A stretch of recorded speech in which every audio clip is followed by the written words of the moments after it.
Hi everyone, I'm Roland, Managing Partner of CoCoon Ignite Ventures, and I'm a proud mentor of 92 Express.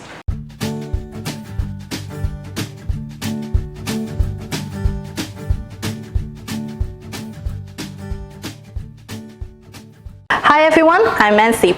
Welcome to our 92 Express series. Today we have invited Roland from CoCoon Ignite Ventures to share some investor tips with us.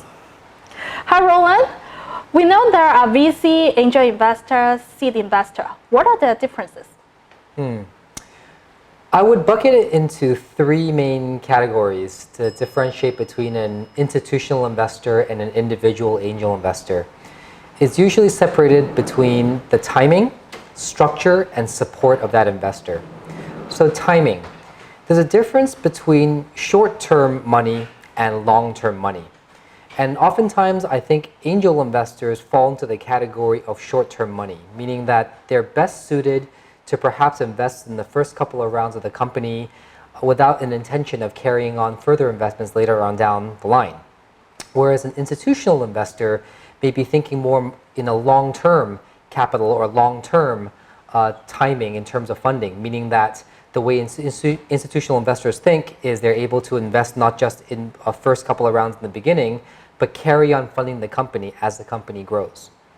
In terms of structure, the main difference is institutional investors are obviously structured. There are processes, there are governance procedures in place to ensure that decisions and information is shared a certain way among the partners and employees of the institution so that they can make their decision on how to invest. And these processes and procedures and structure do not exist as an individual.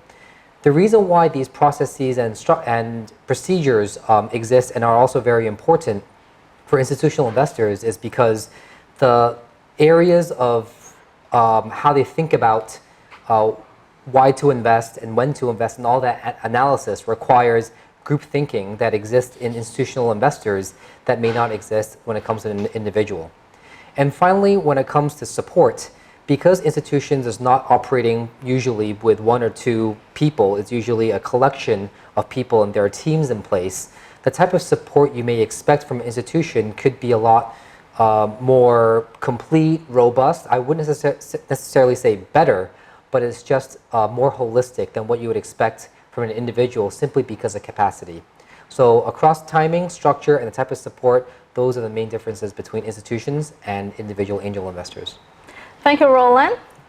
If you want to have a live chat with Roland, click the link at profile and join our 92 Express live session. If you find the video useful, click like, comment, and share. Subscribe to our channel as well. See you in our next video.